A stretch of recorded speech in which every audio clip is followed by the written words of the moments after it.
Welcome to the February 3rd, 2026 Township of Lower Makefield Zoning Hearing Board. We only have one matter on our agenda tonight. Before we start, I just want to welcome back James McCartney. James was on our board many moons ago. Then he was good enough to give of his time for 6 years with the Board of Supervisors. 6, James? Yes, sir. 6 years. 6 years, and we're lucky to have him back. Thank you for having me back. All right, so with no further ado, real quick, I see Maureen Carlton's in here. Maureen, my understanding is you are here to oppose the matter on the agenda? That is correct. Okay, you don't need to come all the way forward, thank you. So let's start with Appeal Z-25-51. Whoever's going to testify, would you please raise your right hand, state your full name, spell it? Joseph DeLuca, DELUCA. Justin Giannotti, GEONNOTTI. Do you both solemnly swear or affirm the testimony you're about to give with the truth, the whole truth, and nothing but the truth? Thank you. Happy to go first, but I don't know if your solicitor wants to take care of some housekeeping details first. Ed, you have to, your microphone's not on, but yeah, he's gonna read the exhibits in. Of which there are a few. We have the application as A1, one-sheet zoning plan as A2, the outline of requested relief prepared by Mr. Murphy as A3, the site survey as A4, aerial photograph A5, the overall floodplain exhibit, which is the, it's actually 2 sheets, one's more zoomed in, one's a little zoomed out. The graphic plot, that's A6. A7 is the existing floodplain exhibit, which is the topographic plot, that's 1 sheet, A7. A8, existing floodplain exhibit, which is the graphic plot. A9, proposed floodplain exhibit, topographic. A10 is street view photographs. A11 is the boundary location and topographic survey. A12 is the Planning Commission meeting minutes recommending approval. That was A12. A13 is the HRG review letter dated January 8th of 26th. A14 is the floodway cross-section graphic. A15 is Justin Giannotti's CV. B1, proof of publication. B2, proof of posting. And B3, notice to the neighbors. You need to catch your breath after that? Do a breathing exercise, I think. All right, Ed, you have the floor. Good evening. I'm Ed Murphy. I'm here tonight on behalf of the applicant in connection with their desire to construct a new single-family detached dwelling on a property that is approximately a quarter acre in size and located on Manor Lane. The application seeks a number of specified items of zoning relief, and for the purposes of the record, we should probably confirm that one of the original items of relief that had been sought was a special exception. However, based on information that Mr. Giannotti will testify to and the fact that we have an accurate in-the-field survey that was undertaken, it was confirmed by that survey that since the structure in question is not within the limits of the floodplain, that no special exception would be required. I believe the record in Exhibit A12 includes that reference and the fact that the Planning Commission, after we appeared that evening to present the special exception to them, confirmed that no special exception would be required. So what's in front of the board this evening is all the other items of zoning relief, including multiple variances, are still in front of this board, but the special exception is not. It's been withdrawn. So with that as background, we have shared with everyone now a packet of exhibits that have been prepared by Mr. Giannotti and which are referenced by Mr. Flager in his identification of those exhibits. But what we'd like to do is essentially have Mr. Giannotti review each one of them individually and orient everyone as to the nature of this application, which, recognizing that everyone but Mr. McCartney participated in a prior application last month that also involved a floodplain application, this particular application is markedly different than that one, and we'll explain all the reasons why this is different than the last one in terms of where this property sits in relation to the floodplain. So, with that as background and Mr. Giannotti having been sworn, and I will ask, although we've done this previously, I submitted Exhibit A15, which is Mr. Giannotti's curriculum vitae. Real quickly, Mr. Giannotti, you are you not, a licensed civil engineer in the Commonwealth of Pennsylvania? Yes, I am. And for how long have you been so licensed? 18 years. And your educational background? Graduate civil engineer from Villanova University with a degree in civil and environmental engineering. And you've practiced as a civil engineer for the past 18 years? Yes, And you've appeared before multiple boards and commissions in various municipalities throughout the Commonwealth of Pennsylvania? that's correct. And you've appeared and testified and been qualified as an expert before this board as well? Yes. I offer Mr. Giannotti as an expert in civil engineering. Anybody would like to question his qualifications, now would be the time to do it. No, Justin's been in front of us before, so he's accepted. Thank you. The first exhibit in the packet that we have prepared and submitted is identified as an aerial exhibit prepared by Dynamic Engineering under your direction, sheet 1 of 1, and it bears a date of 1/12/2026. January 12th, 2026 in the lower right-hand corner. It is, A5. A5. I took the picture, Adam, and it comes up sideways, so I have to figure out how to do it. So I am lousy at Can have Justin technology. rotate All that right. for you if All you right, want. Exhibit A5. Explain to everybody what Exhibit A5 represents. Sure. Exhibit A5 is entitled Aerial Exhibit. This is a recent aerial photograph, and in the center of the photograph, you will see a yellow outlined rectangular parcel. That is 71 Manor Lane South, is approximately 0.25 acres in size. The subject parcel of tonight's application, running almost east-west in the middle of the page, is Manor Lane South. So you'll see that the community surrounding it is located on the page. This is just to orient you and just to show you the existing features as it And exists. for those that may be unfamiliar, the reference in the center of the yellow square in the center of the page is PIQ. It stands for property in question. That's correct. Okay. In our application, we make reference to the fact that this subdivision of which this property is a part, and as depicted on Exhibit A5, was created by virtue of a subdivision in June of 1952. Is that correct? That's correct. And as you can see from Exhibit A5, it would appear, would it not, that most, if not all of the homes depicted by the roofs on Exhibit A5 are on lots that are similarly sized? Yes, that's correct. Okay. Is there anything else in Exhibit A5, the aerial exhibit, that you want the board members or the audience to pay attention to? No, we can work through the next exhibit. The second sheet of the exhibit, it's referred to as an overall floodplain exhibit, canal and river. That is Exhibit A6, correct? That's correct. And explain for the board and the audience what the significance of Exhibit A6 is and why we included it in the packet. Sure. So this is another aerial photograph, and actually, if you could stay zoomed out on this one.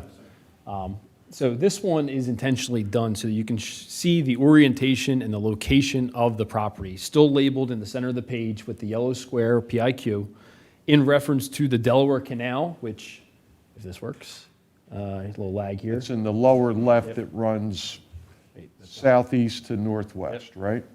That's Right. pointer does not work very well, but the Delaware Canal is running along the bottom of the page on about a 45-degree angle, and at the top of the page, near the north arrow, is the Delaware River. But so you can see this property is located almost midway between the canal and the river, and the floodplain, which we'll get to in a second, is from the canal. It is not driven from the riverside. So this is the flood fringe coming off of the canal. And So unlike the application from several weeks ago, where that involved a request to construct a home within the floodplain of the Delaware River, this application involves an application for construction of a home in a portion of the floodplain of the Delaware Canal. that's correct.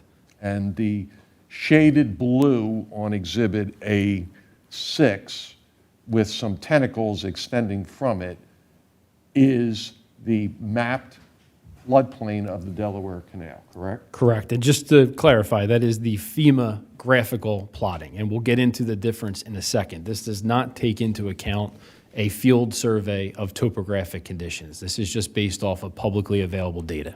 All right. And the publicly available data that you refer to is what is commonly known as a FEMA flood study panel, right? That's correct. And that's referenced in our application in the scope of relief in paragraph 2. Explain to the board and the audience what that means, what the panel means. So FEMA does a evaluation of floodplains all throughout the country. When they study a stream or a canal or a river in this situation, they assign a flood elevation to that river based on the flooding elevation. In this situation, the river in this section and the canal are studied streams, so it is in zone AE. That means there's a defined elevation associated with it. And that plotting that you see on the plan in the blue is basically the elevation of the 100-year flood. So that is the 1% annual chance of occurring of a rain event.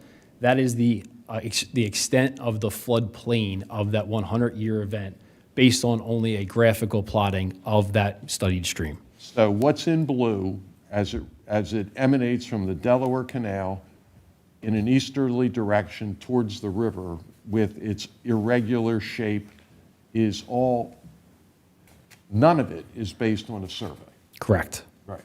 It's all based on other available info, but not a detailed on-site survey. That's correct. Okay. Any other relevant information on Exhibit A6? Just that you can see, and we're going to get into it as we work through the next slides, it is at the very edge of the floodplain. So you'll see that Mr. Murphy described them as tentacles coming up. Basically, it's fit to an elevation. So you'll see that this is not, it's not in the floodway, it is in the flood fringe, and it is at the very, very edge of the flood fringe as it gets to the end of the canal flooding.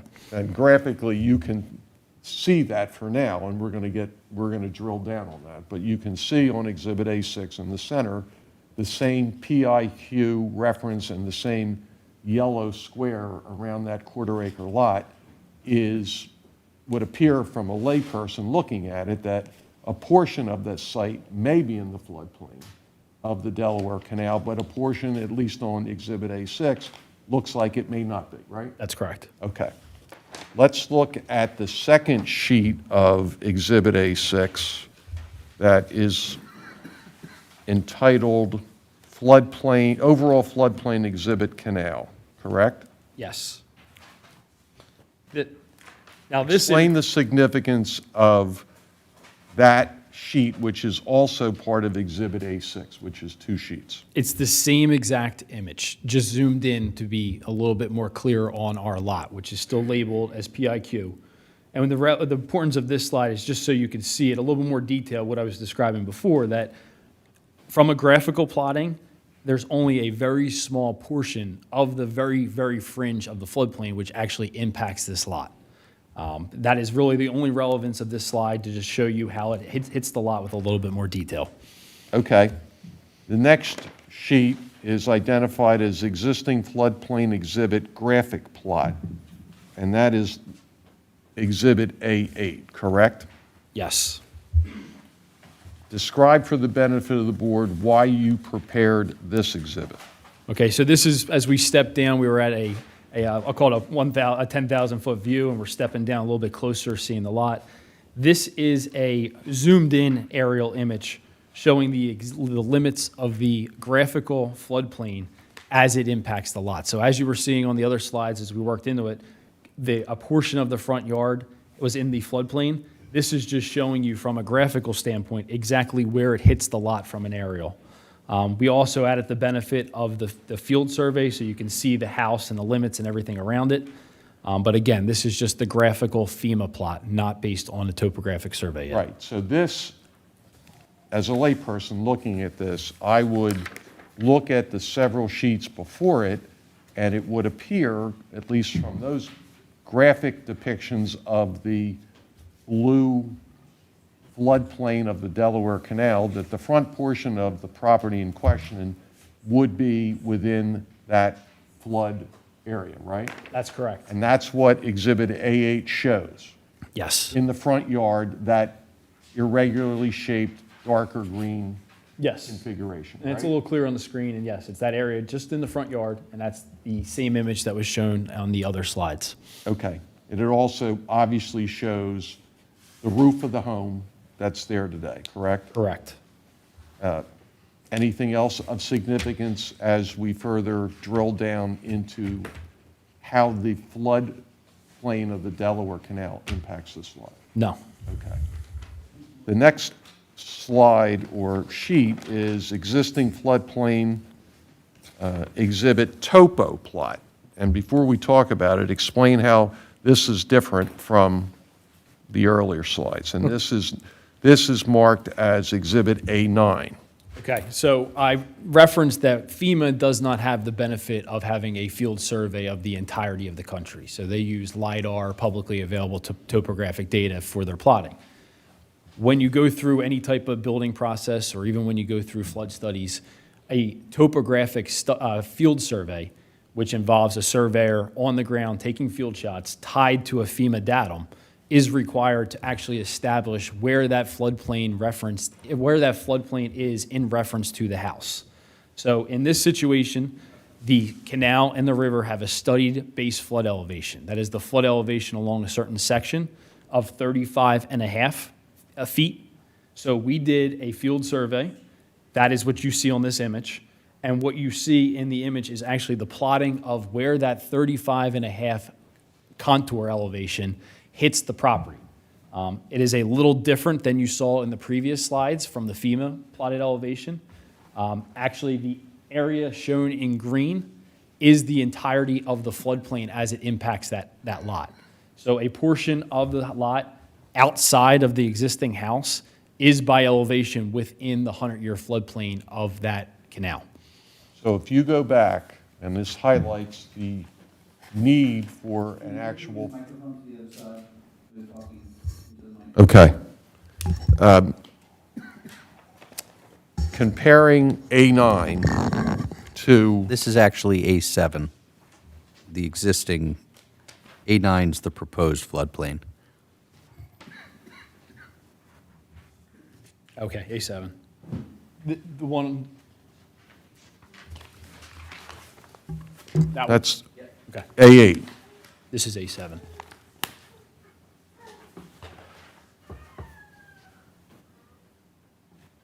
Okay. A7, comparing A7 to either one of the earlier sheets of A7, the first or second, those earlier graphic depictions of the floodplain of the Delaware Canal would have suggested that only the front portion of this lot was within that floodplain, right? Correct. So what we determined after you did the actual field survey is that more of the lot was included in the floodplain, That's correct. not less. Correct. Okay. And that's what Exhibit A8 Nine. Depict. This is A7. A7-3, I guess that's the third sheet of A7, okay.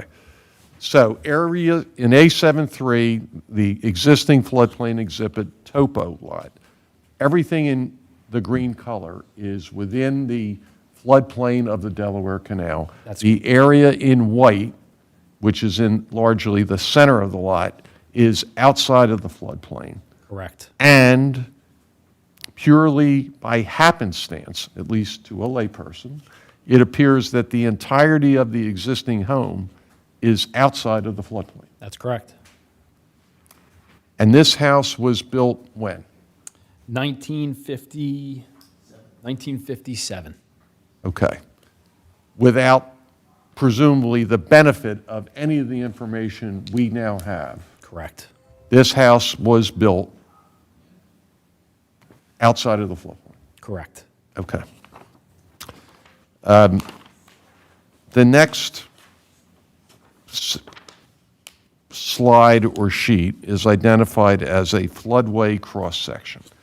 And I want you to describe it for the board. And I know it is Exhibit A14, Adam, is that correct? Correct.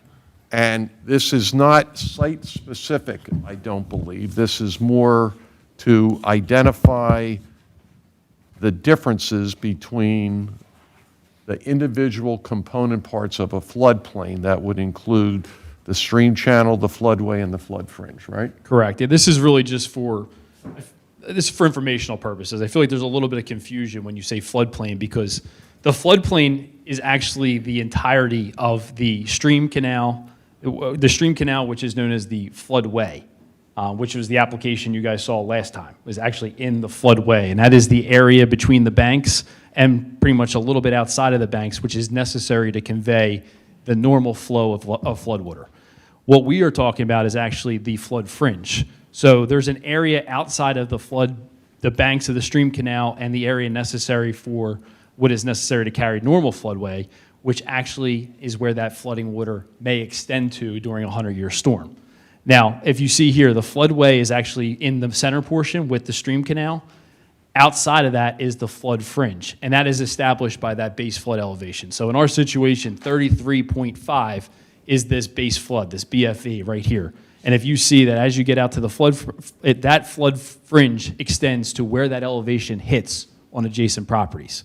So this property is not located anywhere near the floodway of the canal or of the river. In fact, it is at the very, if you were to look at this graph, you're basically at the very, very edge of the flood fringe. It is not right outside the floodway. It is basically just inside of the flood fringe by what you see on that plan by a hair on the lot. And just so we're clear, your graphic depiction of this home on Exhibit A14 on the left side was not intended to represent the applicant's property or anything like that, correct? No, this is just a Google image. Right. So just so we're clear, we're not suggesting that that is the location of the house. That's correct. Okay. The next exhibit, identified as proposed floodplain exhibit, again, prepared by your office, and it is A9. Mr. Flager, I think that's correct. Correct. Explain for the benefit of the board and the audience what was the purpose in preparing Exhibit A9, and obviously we're going to talk about the fact that it appears to be a layered image from the earlier exhibit that introduces a gray, a blue, and a red color and an annotation to it. Sure. So this is, as it's entitled, a proposed floodplain exhibit. So what we did is we took our zoning plan, which is the subject of tonight's application, and overlaid that proposed or that existing floodplain shown in green. So you'll see the limits of the existing floodplain based on a flood survey. And then we overlaid the proposed improvements of the new house and then the accessory structure of the shed and the pool in the backyard, just to show you relative to the existing floodplain on the site, how that impacts the existing floodplain. So this plan presumes that the existing dwelling that we've referred to previously and that was outside of the floodplain would be removed and replaced with a new home. That's correct. The outline of the proposed new home is in gray. Correct. Okay. Describe that first and describe how the blue, irregularly shaped area adjacent to the gray, what that is and why that looks like that. Okay, so the gray area, as Mr. Murphy mentioned, is the proposed dwelling. What you see by the blue hatch, which is actually on top of the gray hatch, is the area of the house, the proposed house, which is going to be within the limits of the existing floodplain. So for the majority. The footprint of the house. The footprint of the house. Okay. Now, that portion of the house will be conforming to all floodplain requirements of your ordinance. It'll be raised 1.5 feet above the base flood elevation. It'll meet all standards for construction. But that area of encroachment within the floodplain, however slight, it's only 671 square feet, is an encroachment in the topographically plotted floodplain. Now, you'll remember it's not in the FEMA plotted floodplain because there was no FEMA floodplain in the backyard. But based on the elevations of this site, that is within the topographically plotted 100-year floodplain. And that blue area is the only portion of the building that is going to be an encroachment within that area. And again, to confirm, the proposed footprint of the dwelling that's depicted on Exhibit A9 will not include a basement, correct? That's correct. So there's an existing crawl space on the structure now, which is a violation and a nonconformity that exists, even though it's outside. But this house, through conversations, will not have a basement or crawl space in it at all. It'll be constructed on slab with no basement, which we understand to be a significant improvement in conformance with the floodplain ordinance. And but for the undertaking of a survey, the topographic survey that your firm did, this proposed addition, together with the other depicted improvements in the rear yard, would have been outside of the floodplain because that part of the lot was never identified as being in the floodplain by FEMA. Correct. Okay. And you've indicated that the area in blue is a total of 671 square feet. That's correct. What's the significance of the red outline? So the red outline is the proposed limits of the 100-year floodplain. So obviously the house will be constructed above the floodplain elevation. So just as the house in the situation today was constructed out of that floodplain and the floodplain actually follows the perimeter of the house, the 100-year floodplain will follow the perimeter of the proposed house. So that is something that we are going to, it's a requirement of your ordinance, and we'll get into how that slight encroachment into the floodplain has a negligible, almost unmeasurable impact on the overall floodplain. Any other significance or any other detail on Exhibit A9 beyond what you just testified to that you want to bring to the board's attention? Only the fact that we tried to center the house in the location of the existing house to limit the encroachment as much as possible. That's really the extent of what you should take from this exhibit. The street view exhibit, which is the next sheet in the packet, is identified as Exhibit A10. Describe what those represent. Sure. So this is taken from Google Street View. It's a street view image of the existing dwelling. This is really just representative of the house, obviously constructed in 1957. Areas, I mean, it's functionally obsolete for what we really are looking to do for an improvement here. The family is here tonight. It's a growing family. They're trying to stay in the neighborhood, trying to reconstruct and able to rebuild. But the house, as you see it today, is exactly as shown in this image. And the FEMA mapping, not your topographic mapping, would have indicated that the front yard that's depicted on both images, top and bottom, would have been identified being within the floodplain. That's correct. Okay. The final sheet, next to final sheet of the packet, it's identified as a boundary, location, and topographic survey, noted as Exhibit A11. Identify for the board what the benefit or the purpose of including this exhibit is. So the benefit of this is just to document that there was a full boundary, location, and topographic survey conducted on this property. That is how we established the floodplain elevation and the contours on the property itself. So that is a signed sealed survey by Dynamic Survey dated 6/11/2025. And consistent with the recommendation of the Township Planning Commission when we met with that body a few weeks back, we agreed that a signed and sealed survey undertaken and performed by your office would become part of the record in these proceedings to confirm that no special exception would have been required, and to also further identify the true limits of the Delaware Canal floodplain, right? That's correct. Okay. And finally, the last exhibit in the packet is identified as a zoning plan, which I think we can probably all understand what the purpose of that is, but why don't you describe what that is, and that would be Exhibit A2. So this is the zoning plan that was submitted as part of the application. The features and improvements shown on this plan are also representative of a lot of the other exhibits shown here tonight. But this shows the construction of the proposed single-family dwelling, accessory improvements, and a full breakdown of all zoning data and bulk requirements for the property. But it obviously doesn't include the different shaded colors or other component parts that we previously talked about in other exhibits, correct? That's correct. It does have the plotting of the 100-year floodplain shown In blue. Shown in blue, Right, okay. which is the same line that's consistent throughout the exhibits. Okay. Previously marked was Exhibit A13, which is the Township Engineer's identified review letter number 1, addressed to Mr. Majewski and dated January 8, 2026, correct? Correct. And if you could, beginning on page 2, page 1 only outlines the background of the application and highlights the different zoning items of relief that we are requesting.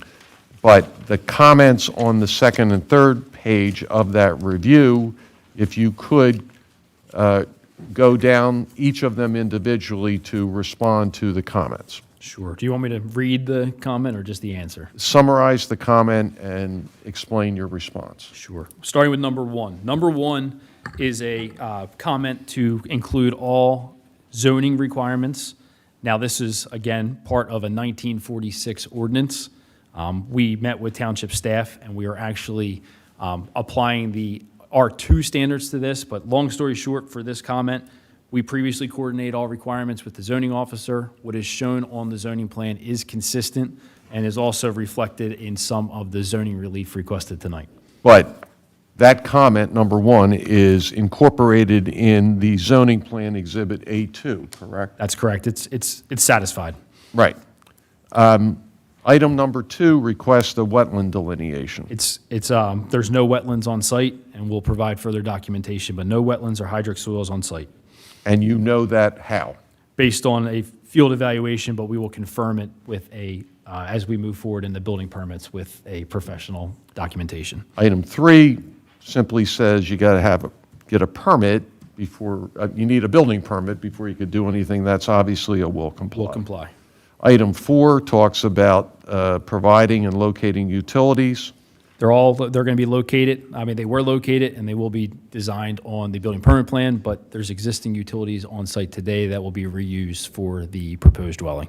And you understand, and the client would agree, that the location of those utilities have to be consistent with the FEMA floodproofing regulations, so a certain distance above the BFE and all that other minutia requirement. Of course. All will be complied with. Comply. Okay. Proposed grading plan, I assume, would accompany a building permit application? That's correct. We'll comply. And that would also include compliance with the township's stormwater regulations, correct? Yes. Yeah, there's no stormwater on this site now. The proposed dwelling will comply with all stormwater management requirements for the township. All right. Items 6 and 7 are related, dealing with providing structural calculations for the home, at least to the extent that the portion of the home in the floodplain would require it. But I assume comments 6 and 7 regarding the use of all building materials that would be flood resistant will comply. We'll comply. All right. Item 8, we already just talked about the proposed location and design of all the utilities to be above the BFE. Correct. They will comply. All right. Have the plans been revised to already show the lowest floor elevation of the dwelling? We have a design, it'll be at least 1.5 feet above the base flood elevation, elevation 35 or greater. And I believe the Exhibit A2 already shows that? It does. There's no grading shown, but it will be above the base flood. It's a full will comply. We already have the design done. Item 10, comments about identifying the direction of water flow and velocities within the limit of the floodplain. It's a will comply. Again, at this point of the flood fringe, there's very little velocity. That's the point of the flood fringe. It's not within the floodway. But for the intent of this comment, it's a will comply, and we can demonstrate that. You've done, to some degree, an analysis to address comment number 11 that was requested by the township engineer to attempt to identify the cumulative effect, if any, of the 671 square feet of proposed new home within the Delaware River or Delaware Canal floodplain, right? That's correct. Explain the methodology you followed to identify that impact. Just to summarize, it's a very technical approach, but just to summarize, designing within a floodplain, you have to demonstrate what's known as a no net rise impact. So if you do any development or encroachment within a floodplain, you have to demonstrate that you do not increase the flood elevation on your neighboring properties or in any portion of the floodplain beyond a certain extent. In this situation, we'll do a no net rise approach. So just to do a summary and to explain how we can satisfy that, we looked at the total contributing drainage area to this point. Again, there's Drainage area of what? the watershed. So there's two watersheds that we'll look at. I'll take the more conservative approach and look at the Bucks Creek Delaware River watershed. From a total standpoint of that watershed, it is 15,444 acres of drainage area to that drainage area. Now, again, explain to me as a layperson, and going back to either Exhibit A7 or any of the Exhibit A7s where you show the relationship of the Delaware Canal floodplain and the Delaware River to the north of that. When you talk about the Bucks watershed, how does that relate to Exhibit A7? So all the canal, the river, all of the drainage areas and the flood stage events are based on a contributing drainage area. Now, the river's a little bit more complex because it takes in a lot of upstream drainage area. So if we were to break it to a point of analysis of where our site is and how it impacts our site, the total area to that drainage area is over 15,000 acres of drainage. So that goes well beyond the limits of the aerial in Exhibit A7. It does. And so the way that we look at it is that's the total contributing drainage area. Our property is 0.25 acres, Quarter acre. quarter acre. So if you were to look at our acreage of our property and then the de minimis 671 square feet, the impact of that in our drainage area is 0.0016% of the contributing drainage area. So when you think about it as a massive bathtub, that is, you can't even measure it. So if you were to look at our impact of our lot, a round off would be a zero. So if we were to take it down one step and make it more aggressive, the Delaware Canal, which is a sub-drainage area directly to our point, that is a almost 1,150 acre drainage area. Again, we're only 0.25 acres of that drainage area. The impact, the change of the floodplain of which we're encroaching of 671 square feet, you're still talking 0.016% of the total contributing drainage area. There's no other way to say it. You can't even really measure the impact of what this house is at the far extent of the flood fringe. Just a quick thing, just to clarify or correct the record, I think you're referring to A6, not A7. The photo you're just on, that's A6.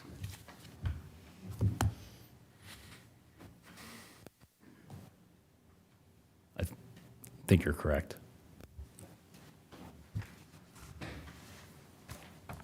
Yep. Thank you, Mr. Flager. A6. And again, those numbers are conservative because we're looking at it as if the whole lot itself is the impact, when in reality, we're only talking about a change. We're only talking about that 671 square feet that we're encroaching. So those numbers are even more de minimis than what I referenced tonight.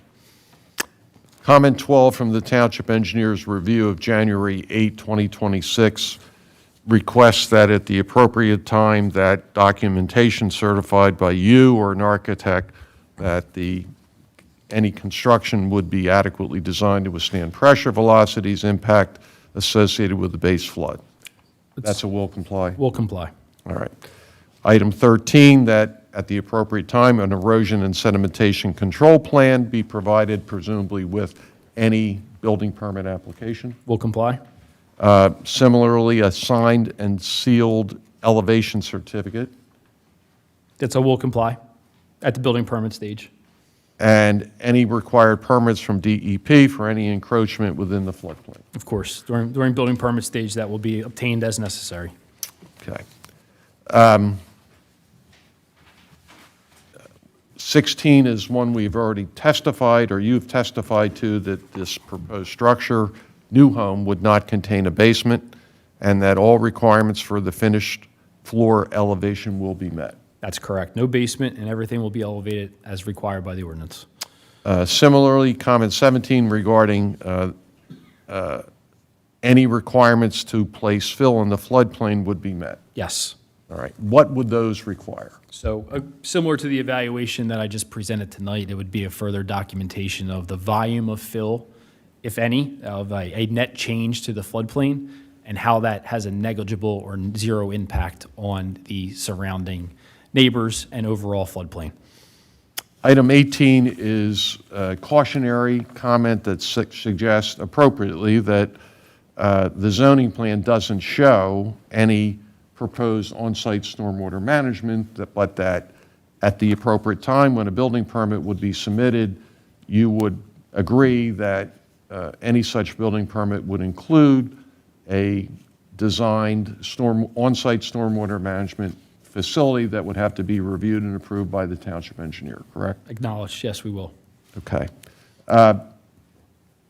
Water and sewer, presently, public water, public sewer are provided to the site. That's not going to change with the new home. The new home will continue to be served by public water, public sewer. Correct. We've already discussed item 20 about the need to identify locations above the BFE for the installation of gas, electrical, or any other utilities, right? Correct. Paragraph 21, or comment 21, talks about to the extent that any items are located in the floodplain, they can't be hazardous or flammable or buoyant, or would have to be appropriately anchored if they were, right? Correct. We'll comply. 22, comment 22, same, they just refer to pipes and storage tanks, but again, anything in the floodplain would have to be securely anchored or elevated, one of the two. Correct. We'll comply. All right. Again, sort of repetitive, comment number 23 talks about that floors, walls, paints, electrical equipment, and fuel supply all have to be designed and installed in accordance with FEMA regs. We'll comply. Obvious comment, and will comply, you've got to comply with the township building code, correct? Acknowledged. We'll comply. And there is no issue for clear site triangle, obviously, with the driveway, because the driveway location is not changing, but it is being widened somewhat to accommodate the front-facing second car of the garage. That's correct. And we'll provide site triangles on the proposed driveway to clarify. All right, and comment about making sure the zoning plan complies with any of the testimony this evening, or to the extent that trees are going to be added or removed or whatever, also will comply. We'll comply. And stormwater management, you will obtain, will you not, a stormwater permit prior to the construction after review and approval by the township engineer? Yes, we will. Okay. Any other comments in the township engineer review letter dated January 8, 2026 that you haven't addressed or would like to address now? No, I think we went through them all. I don't have any other questions for Mr. Gennady. I offer him for cross-examination. and move our exhibits. Okay. Board, who wants to lead us out? I'll throw some softballs out there. The FEMA study that showed those elevations, what year was that taken? 2015, I believe. Yep, that's a 2015 FEMA evaluation. How often do they redo those? It varies. I don't necessarily know when they come out with new data, but it does vary from time to time. Does anybody know the year of that 100-year flood?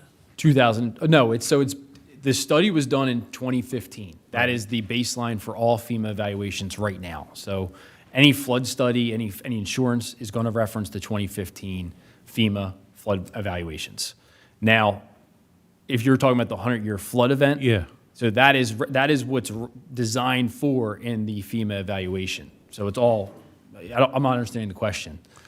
Well, they obviously had a flood that set those elevations, right? No, they established different rain events. So there's a 1-year storm, a 2-year storm, 5, 10, 25, 50, and 100. The 100-year storm is what gets evaluated in FEMA. That is based on rainfall data, which is for a certain region, and then it gets incorporated into a FEMA evaluation of that whatever Gotcha. body of water it is. All right, and then in the mention of the stormwater management, do we have any idea preliminarily of how much impervious surface we're going to be covering on this property? We do. So Exhibit A2, I think, the zoning plan. Justin, you can review with the board those issues. sure. So we are going to, we do it on our zoning plan. First, say what the zoning district requirements for this district for building coverage, impervious, and explain how we comply with those requirements. Okay, so the building coverage requirements for this district is 29% impervious. Now, that is based on, I mentioned earlier that this is based on was constructed under a 1946 zoning ordinance. That 1946 zoning ordinance did not apply any setback requirements for the rear yard, minimum lot area, or impervious. So acknowledging this, and based on the new district, which is the RRP district that it's in, or the new ordinance, we are to follow the R2 zoning ordinance, and that was from your zoning officer. That sets a requirement of 29% impervious for subdivisions constructed prior to 1987, which this is. After 1987, they're allowed to go to 39% in this district, and that's strictly because stormwater management regulations started after 1987. So long-winded explanation for the requirement being 29. 39 is what's allowable with stormwater management, effectively. And what do you effectively have in your proposal? All right, the existing lot is 28.2% existing. Proposed is going to 37.9%. With stormwater management to be With, provided. full stormwater management to be provided for all impervious on site. There's no stormwater now at 28%. Can you repeat that? What are you planning on mitigating back to? So the change from existing to proposed is 28 to 37.9. We're going to provide stormwater management that meets ordinance criteria for the 37.9% impervious. So following full regulations for getting that design compliant.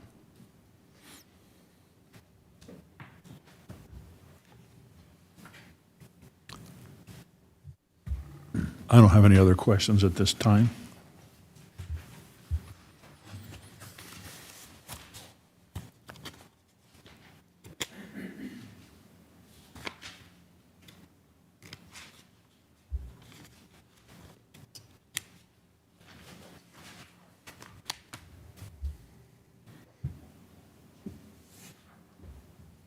You want me to jump in, Jim? Yeah, James. Thank you. Absolutely.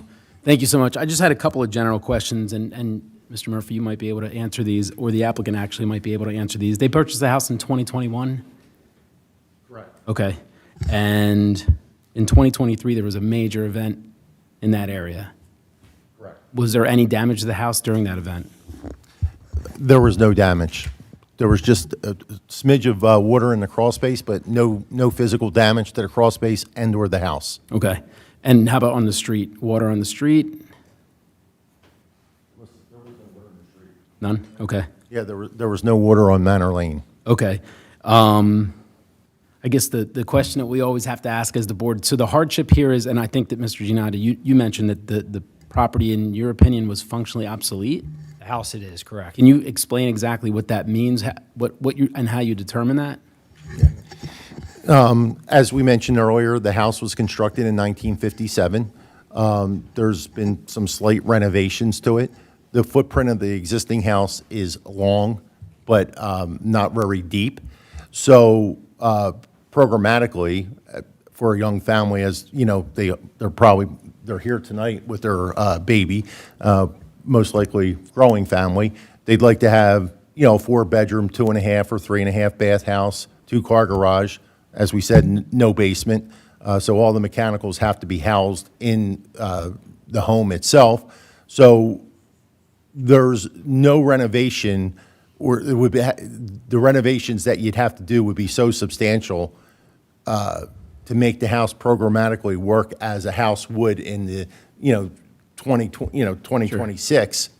It no longer meets that. And just for my visual, is this one of those front to back split levels? It is. Okay. It is. Those were functionally obsolete from day on, so I'm not sure why they even built them in the first place. But yeah, I agree with you. We have, to your point, Mr. McCartney, we have the building plans available, and we can introduce those as an exhibit that confirms your presumption about how the house was built. Yeah, I'm familiar with that We floor were plan. able to It's- find the actual 1957 construction plans that Mr. Flager will mark as a subsequent exhibit and introduce to confirm what we believe to be the functional obsolescence of the house. And Mr. Giannotti, I just have one more question for you. Can you do a quick calculation, and if you're doing it while somebody else is asking other questions, can you tell me what the impervious would be without the pool, without the shed, and without the patio? The shed. Take your time doing that. Okay. Do my best here, see what's on the plan. Yeah. And that's all I had. Thanks, Jim. Mike, Rob, you guys have anything? So I have a couple questions. You said the utilities are going to be above ground. Can you tell me if you have gas or oil as part of the heating for the unit? The electric lines are fed overhead from the rear of the property, so they are aerial. Currently, they do have a propane tank on the property that services gas cooking. If propane was desired, it would not be a buried tank. Again, it would be set above the base flood elevation. So it would be exterior to the house, but above the, Above the base flood elevation, or at the same finished floor elevation, which is above, as Justin said, 1.5 feet above the floodplain elevation. so is that going to be attached to the house, or how is that going to be maintained and make sure it doesn't float away when the 100-year or 1,000-year flood comes along? Yeah, we would anchor it onto a concrete pad, So is that and it can included be in the, attached to the house. is that included in the calculations for It would, impervious surface? whatever the patio is back here, a portion of that could certainly take away from the patio and use it for the pad for the propane tank. It's not very big, and right now, the house is fed mostly electric, and it's only for cooking. So I really have to see what the desire is, and again, we would comply with the impervious surface that's approved. It wouldn't be any greater. Thank you. So I'm not quite as familiar with all the abbreviations. BFE, what does that stand for? Base flood elevation. So that is the whole reference to the floodplain of where that Yep. floodplain hits your property. So that base floodplain elevation you're using is the 100-year floodplain, not the 1,000-year floodplain? Correct. Do you know where the 1,000-year floodplain would be? It's not regulated, and at the very most, they do the 500-year, which is the 0.2% annual chance, but FEMA only regulates the 100-year, and so does your ordinance. Okay. You had mentioned that it's based on rainfall data. Has that rainfall data increased over the last several years? And have we, I don't know about you, but seems to rain harder every summer and, you know. Understood. So no, the FEMA mapping is based on the rainfall data back in, 2015, when that analysis was done. So 11 years ago, whether or not that's increased. Again, and that's why the design, look, we're held to the FEMA. The township's held to their rainfall data. I know your ordinance can vary, but when it comes to the floodplain, it's based on FEMA. That's our regulatory body. But that's why you set it 1.5 feet above the base flood elevation. There's a little bit of fluff in there. I mean, you heard during some of the big rain events that we had back, 2 years ago, they didn't have water in the street. Based on these graphics, you should have water all around the house. There's a level of, I'll call it a factor of safety applied to some of these numbers. But again, we designed based on 2015 at this time to 1.5 feet above base flood based on your particular cross-section, which varies along the stream. So everything is studied and everything's tied back to FEMA.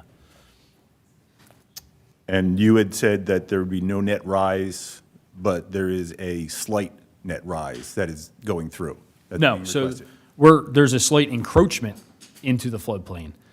That area of encroachment is so de minimis, given the overall scale and volume of flood water that contributes to that floodplain, that it is so de minimis that there will be no measurable net rise on the area. So the other thing that I'm seeing is that all the building materials are flood resistant. How does that work for the shed?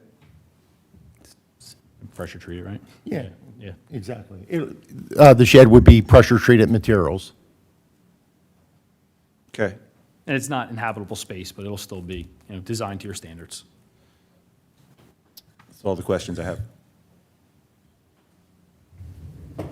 Trying to get your number, sorry. Did we change it?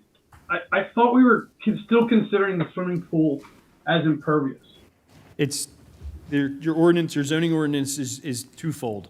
I believe that you count the water surface towards impervious for stormwater management purposes, but it does not count it for zoning yet. The stormwater ordinance has changed, the zoning ordinance has not. So for stormwater regulations, you count the impervious from the pool, which we will. For zoning, you do not. That's correct. And that's what I'm having trouble backing out here for you. So I'm trying to get there. How does it work with the That's correct, elevations of that's all the correct. decking? Say it again, Mike? How does it work with all the elevations of the decking? I can't hear him. Is that at the 100-year floodplain? Like, is that at I didn't hear that. elevation of the backyard? What's he saying? Or is that decking, all that concrete raised? Or It's at Decking around the pool. It's at grade. Okay.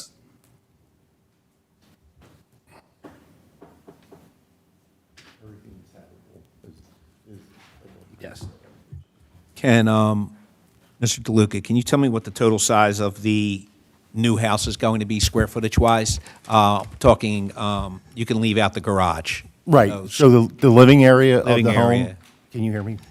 Yeah. The living area of the home is planned to be approximately 3,000 square feet. And that would be a 4-bedroom, 2.5 or 3.5 bath home with a 2-car garage.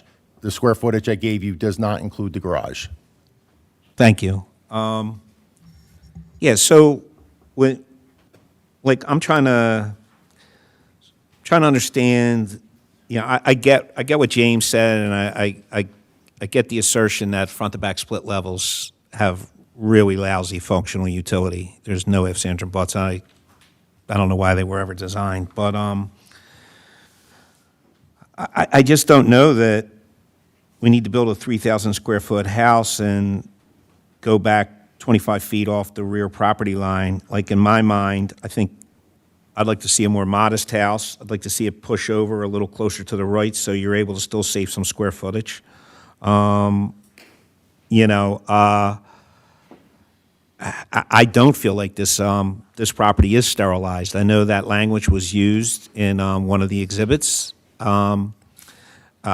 Again, this property isn't functionally obsolete. It has some functional obsolescence. It has functional inadequacies, but it's not functionally obsolete.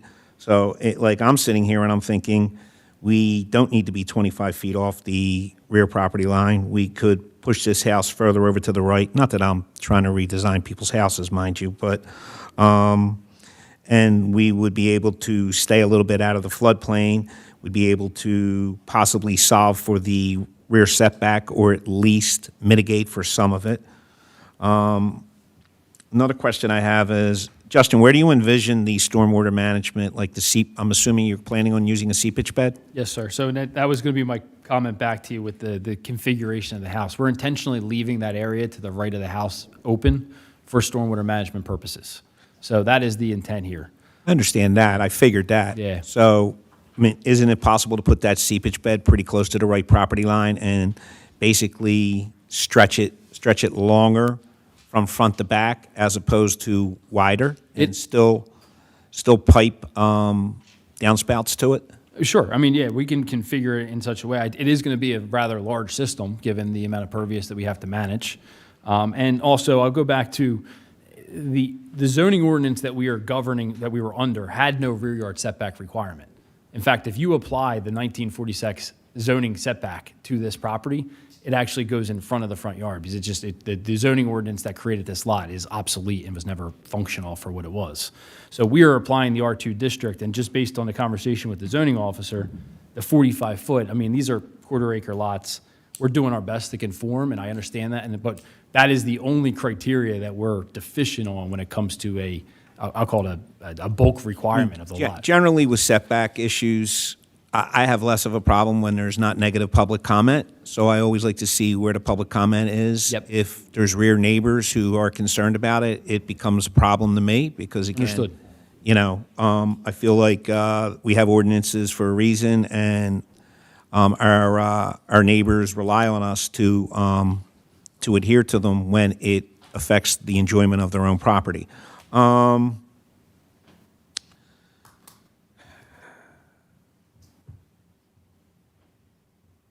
Are you able to answer James's questions? Do you have those Yeah, figures yet? I was there. So again, I'm reading off an 11 by 17 print here, but excluding the pool area and excluding the shed, you said the patios, the shed, and the Yeah, I mean, walkways? ideally, if you can give us, each one, that would be ideal, like. Yeah, I mean, I just did it all together, but if you were to eliminate the patios around the pool, the shed, and the back walkway, you're coming in around 31, 32% impervious. Okay. But as you add them all incrementally back, I mean, the shed's obviously more necessary, not having a basement, so that's why the shed's on Sure. there. And then the pool itself, again, we're managing full stormwater, that's below the base flood elevation. And the patio is just an extension of the living space too as well, so. I can do them incrementally for you, but if you remove them all, you're probably around 31 to 32% impervious overall. So the pool being the biggest Of course. portion of that, okay. And again, that's treated differently from zoning to stormwater.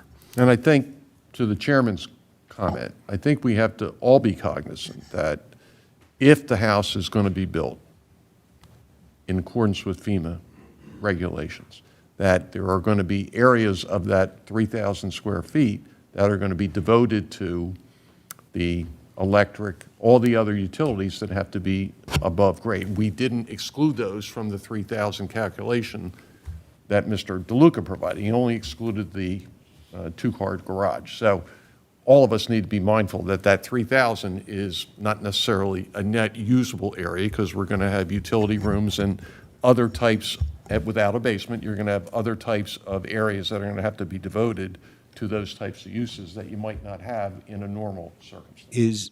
Is there a reason why you're designing a concrete patio and not a deck that would, the deck wouldn't be considered impervious if we put a deck on the back of the house? Yeah. Yeah, that's true. And that does a covered patio, right? Yeah. Yeah. Oh, it says covered patio. Does say So if you covered put a cover, patio, if you put an open deck, it would be, You're right about it that. wouldn't have impervious. Right. Is that something you would consider? Yeah. Yes.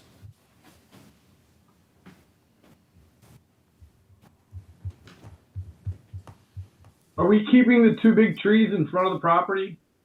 They've been removed. They've been removed. Yeah, they were diseased and have been removed. So they're already gone? They're already gone. Okay. Thank you.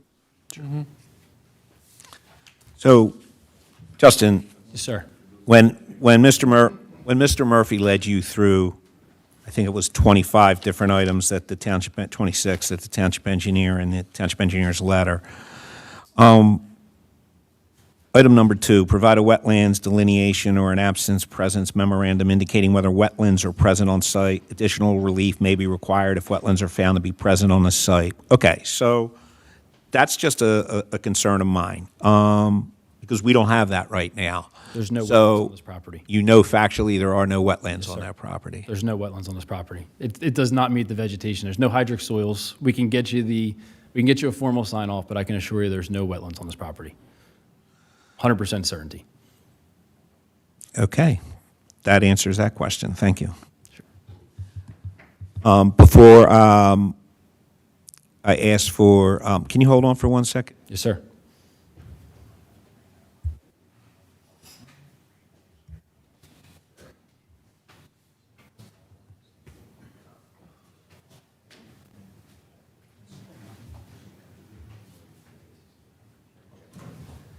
All right, at this time, as I said earlier, the township is opposing this matter, so Ms. Carlton's going to come forward, and she is going to do her thing.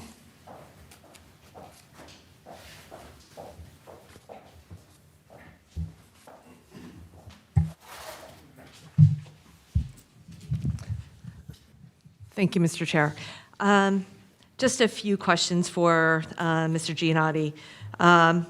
Let me see where I want to start. To be sworn in, or No, she's an attorney. No, she's an attorney. I'm not clearly. So. Okay, thank you. I think I'll just start where the board finished about this being a hardship. The house was constructed in 1957. The testimony is that it's functionally obsolete. And I like the wording that the chair used, that it may not be functionally obsolete, it maybe has functional inadequacies, but maybe not functionally obsolete. By the definition of this house being functionally obsolete, which my understanding is this house is similar in nature, size, location to most of the neighborhood, so the whole neighborhood is functionally obsolete? I mean, obviously, people live differently, but there are, all the houses are constructed the same. I would say they're all functionally obsolete in some sense. And you'll see that as you drive around, some people are already trying to renovate. There's already been some attempts to try to alleviate some of those inadequacies that were mentioned by the chairman. Right, inadequacies, but not complete obsolescence. And I mean, we argued, we feel differently. Understood. I would just state to the board that it's our understanding it's still a very desirable neighborhood. I think, houses sell relatively quickly there. It is it's a lovely neighborhood, and I just don't believe that most of the neighbors would say that their houses are functionally obsolete or functionally inadequate. I know that at one point you stated that the encroachment may be de minimis for this particular property. I think it was 0.0, I don't want to quote, I didn't write down the numbers. And I know you were throwing around a lot of numbers. So depending on the drainage area, your point, hold on, Matt, let me get back to the one I was reading off of here. So on the Buck Creek, Delaware River watershed, you are 0.0016% of the entire contributing drainage area. That property is that percentage of that total contributing drainage area, which, I mean, that percentage at a round off is zero. Right, understood.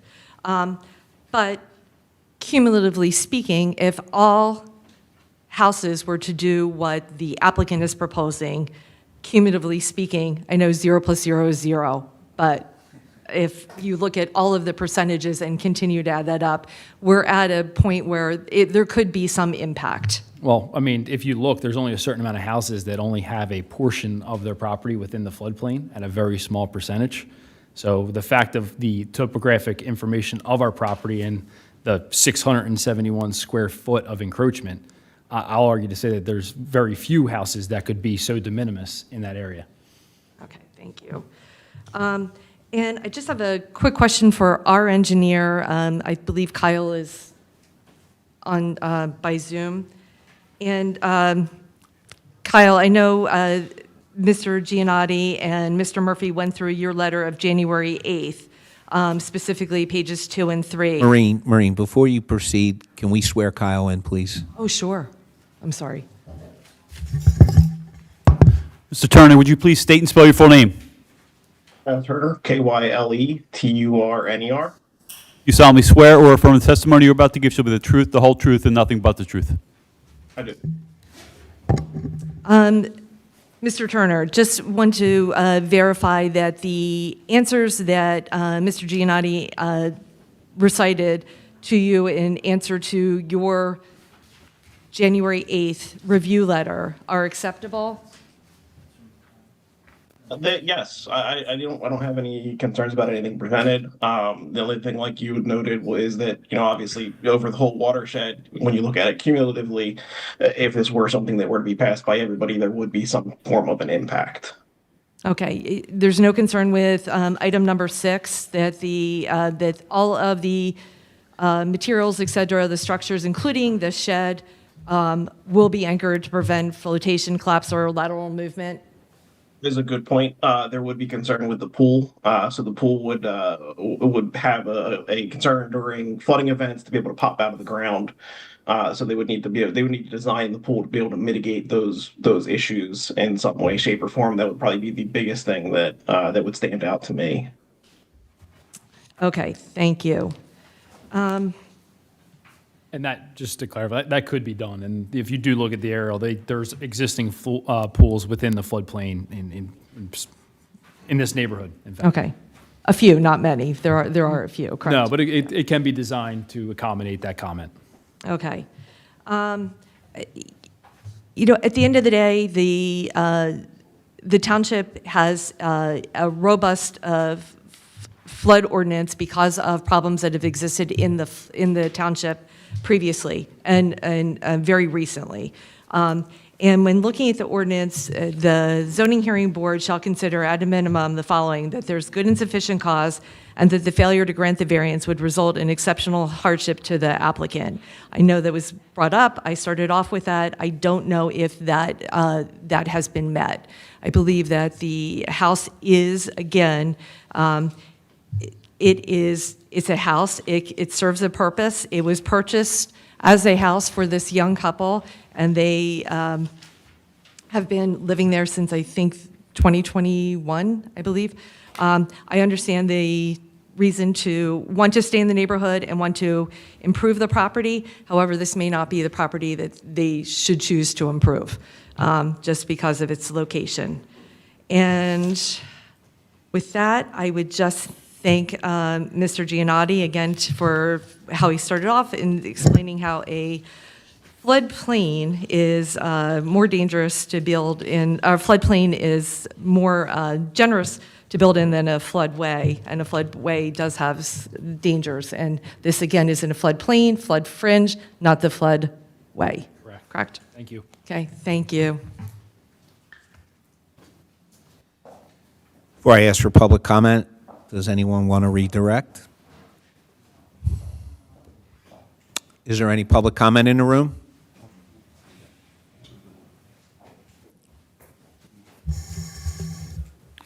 Sir, would you state and spell your full name, please? Name is Ryan Adeen. RyanAddeen. N or M? N, as in Nancy. You solemnly swear or affirm the testimony you're about to give shall be the truth, the whole truth, and nothing but the truth? I do. Thank you.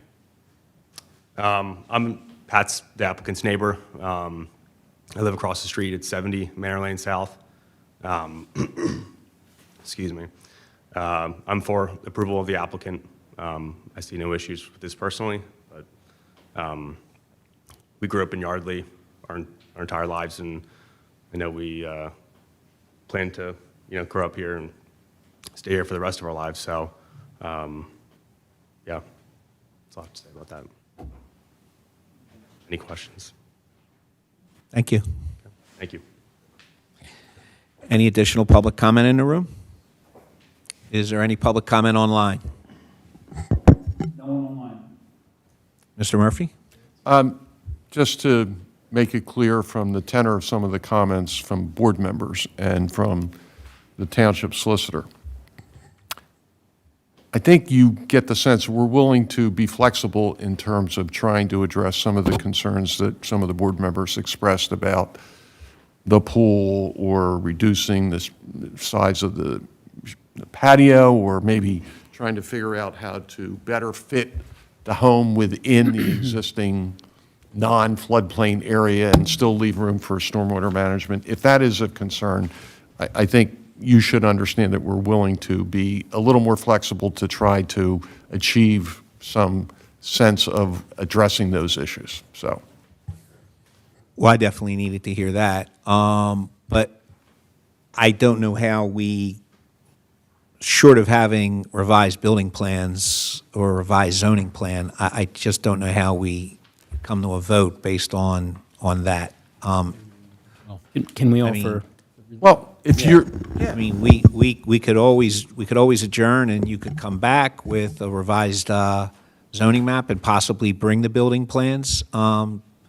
Chairman, just one point of the way that your ordinance is written is that any construction in a floodplain area requires these variances. And I think you're aware of that. I'm Yeah, not trying- I'm we're not trying- aware of that. I'm not trying to educate you on your own ordinance, but changing the building footprint and making those modifications is not necessarily going to change the relief that's necessary tonight. I mean, we're still going to need the same amount of relief. I don't think that was the point. I think, from what I heard, the point was the extent of the relief, not necessarily the fact that some relief is going to be required in any event. So It's, if that's what the sense of the commentary I'm hearing, I think.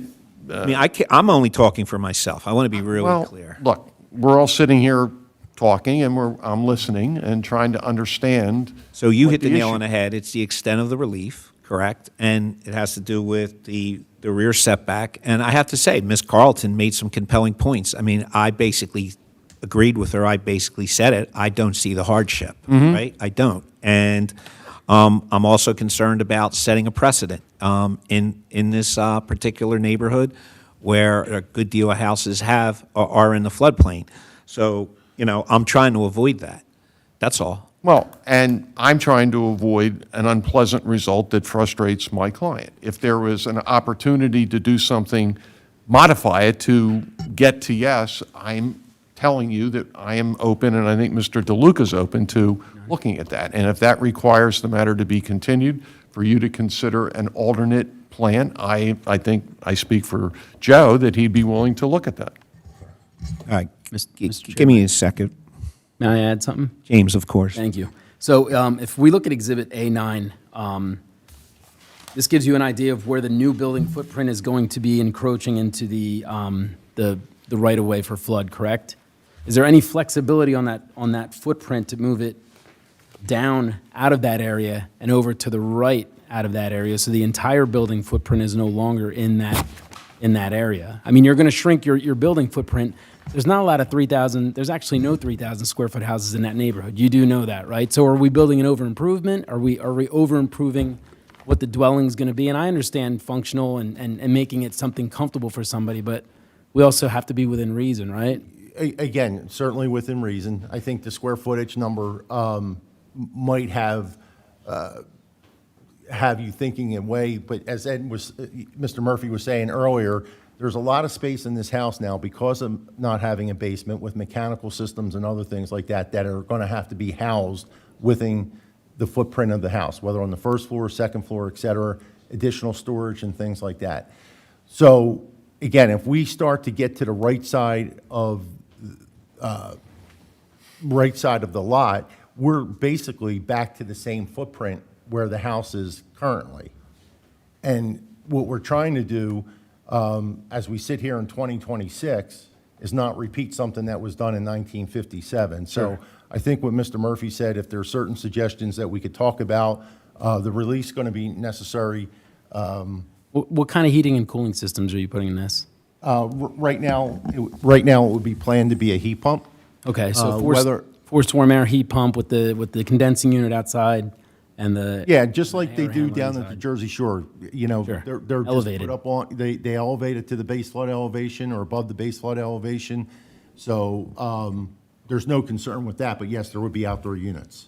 And did you consider split systems in order to avoid interior space taken up by the air handler? You're talking about like the Mitsubishi units that, the ductless systems? Correct.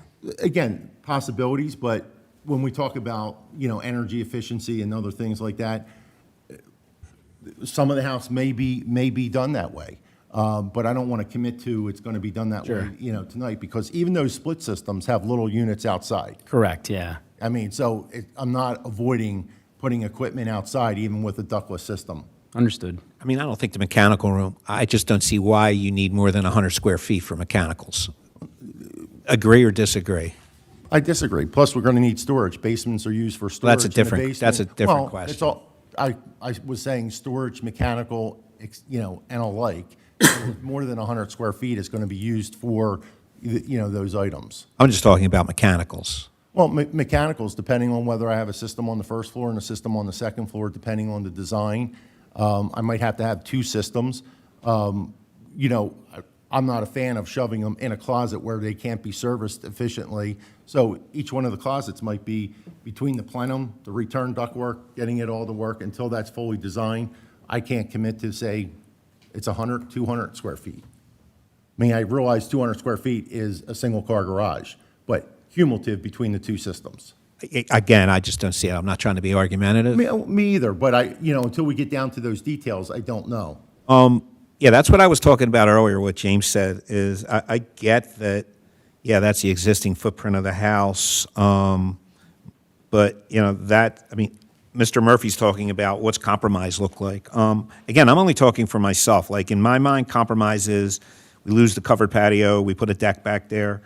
I understand the shed. I don't have a problem with the shed.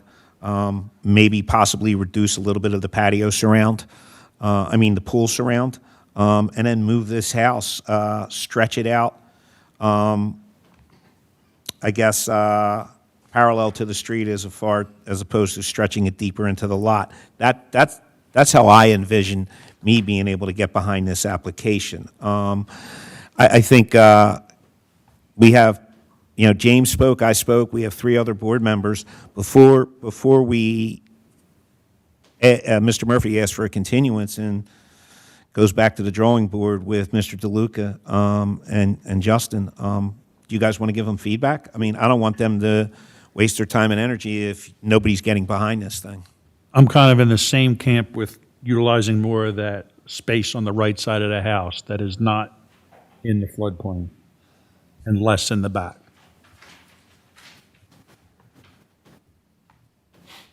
The current house doesn't have a basement, correct? Crawl space. Crawl space, Mike. All the mechanicals are currently in that crawl space? No, and to give you an idea, when we talk about energy efficiency, the electric bill for this house is approximately $550 a month for heating and cooling. It's in the attic, and when we talk about functionally obsolete, part of it is energy efficiency. So it's in the attic, but they have a small washer and dryer, in the crawl space area that was carved out to accommodate it. Rob, you have anything to add? So I think you already mentioned it, that the property and the neighborhood has currently no 3,000 square foot homes. So that's my biggest. Well, I don't know that. There's been additions and other things done. People have converted garages, so I can't attest to what their living areas are on every property in the neighborhood. Understood, but doing a quick overview from, the satellite views, seeing what's existing, I can't see any property that would have a 3,000 square foot home. Going from a 3-bedroom house to a 4-bedroom house, and adding on 1,900 square feet, that seems to me very excessive. So those are my comments for right now. Mr. Murphy, I basically kicked it around the board. You heard what everybody had to say. Would you like to ask for a continuance, or would you like to ask for a vote?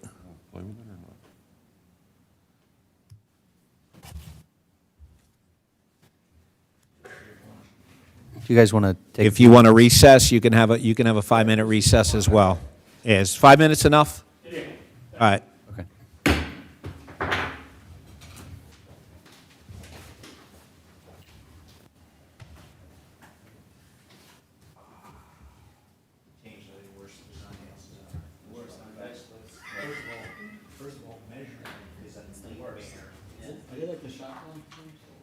No, it's you walk in.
All right. That's all right. Are we ready to go back live? Okay. James, I believe you want. Yeah, I just wanted to give a stat because I actually just looked it up. So there's about 229 homes in the Penn Manor Valley subdivision. About 10 of them are on River Road. They're all greater than 3,000 square feet, but they have acreage. I think 1% of those 220 homes remaining are over 3,000 square feet, and 2% are over 2,000 square feet. So the majority of the homes in that neighborhood are probably 15 to 2,000 square feet. So just as a point of reference for when you guys go back, if that's what you decide to do. To that point, we have discussed it with the family, and we'd like the opportunity to request a continuance and to have the family reconsider programmatically how the house could work, and with the full understanding of the comments that all the board members have made. And we're going to try, hopefully, to be more responsive to some of those concerns when we come back. So we'd like a continuance. I understand not the next meeting, but maybe a month from now, whenever that first meeting in March, or even the second meeting in March, if, depending on the board's agenda, to... What's that look like, Dan? Excuse me, March 3rd is wide open. There's nothing currently scheduled. March what? 3rd. And then the 17th might be tricky because the car wash got continued to that date. Plus, March 17th, we have a remand hearing Yes. on, That'll be yeah. so, yeah, So it'll be March March 17th is not 3rd? good. Does March 3rd work? He's not here. We don't care about you. 17th is good because I'm not here on the 3rd either. The 17th would work best for me, but that's completely up to you guys. And the 17th, I thought the car wash was 2 weeks from now. It was, Supposed they to be. requested, so it was on the 17th, but they requested a continuance. Until March 17th? Correct. I'm used to those marathon meetings, so. If the board's preference is March 17th, we'll do it, and we'll see what happens to the car wash and what happens with us. I think they're saying the opposite, right? No, Yeah, no. March 17th is not as The good. third because works better for us. Does that work better for you? That's, We'll- Justin's not We available. will be, Okay. we don't need him the Yeah, next. so March, Actually, Justin, I don't think there's going to be a ton of engineering questions at this point. I mean, I'm pretty sure we peppered that. It'd be at So, March 3rd. so can you prepare your zoning plan to actually show stormwater management this time? Is that something you can do? I, Now, they're asking between now and when we come back, can you depict an area for That's what I'm stormwater saying. management? I don't need you to do the whole stormwater management plan. I just need you to show us, a representative area where it's going to be. And then, could you also formally reply to our engineer's letter, the review letter? Is that something you can do as well? We can. It's going to be what we said tonight, but we can do that. Yeah, just so it's in writing. I mean, Yep. that helped last week, 2 weeks ago. It was Okay, helpful. we can do that. Does anyone else have any comments before I ask for a motion? Just administratively, you're not going to change the scope of work, so we won't have to re-advertise, correct? No, if anything, the scope of relief might be unchanged or less. Okay, just want to make sure, because, Yeah, if there is any, And we understand You know, that if you'll it put would it be in. yes, we'd have to all re-advertise. right, good man, thanks. Before I ask for a motion, is there any public comment in the room? Is there any public comment online? Would someone like to make a motion? Move to grant a continuance to March the 3rd for Appeal Z25-51. I'll second. Discussion? No? All those in favor? Aye. Aye. Thank you. All right. We have some housekeeping too, or some comments. By the way, I would suggest that everybody take their packet home and bring it back, so we don't cut down any more trees, correct? That would be helpful.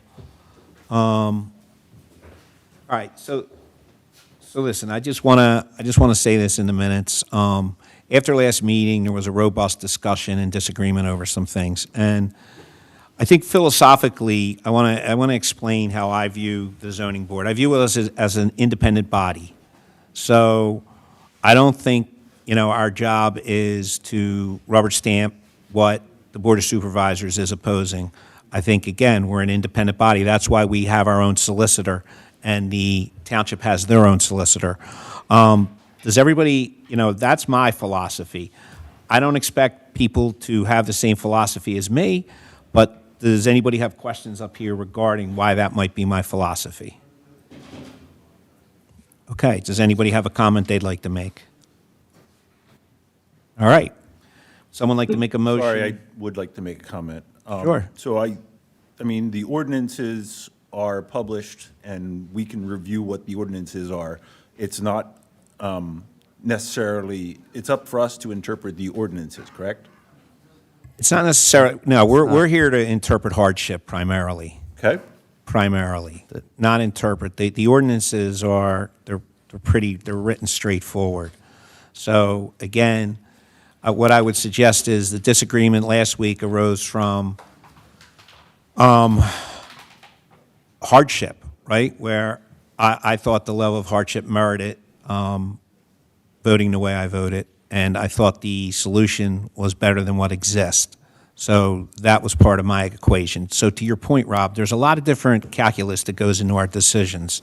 But if you start with hardship first and then work backwards to, is there reasonable compromise? Is it reasonable to you? Is it going to adversely affect our community? I mean, you have to kind of balance all that stuff. So the longer you sit up here, the more you'll see that. And there's going to be times that you get it wrong, I get it wrong. We're all going to probably get it wrong sometimes. But you know, again, when I look at what just happened, I don't see how there's a legitimate hardship. I don't think that house is functionally obsolete. I think it has functional obsolescence. So to me, that was an easy decision to ask them to go back to the drawing board and see if they can get something that's reasonable, right? And they may come back and they may lose, but they're willing to take a chance. You know, again, in their packet that they put forward, they had a 4-pager where they discussed what the variances they were seeking and then why they felt they deserved them. And one of the sentences they used is, without them, this property is sterilized. That couldn't be further from the truth. That was the exact reason why I voted for Heacock, is without us granting hardship relief to that property, it would have been sterilized. And through no fault of its own. Again, that was a lot that was subdivided probably 3 ordinances ago. So that's it. Again, anybody have questions or comments? Nothing further. All right. Would someone like make a Wait, motion to adjourn? Question, if we don't have the car wash next meeting, what do we have? There's 4 impervious surface ones. Okay. Something easy for you guys. There you go.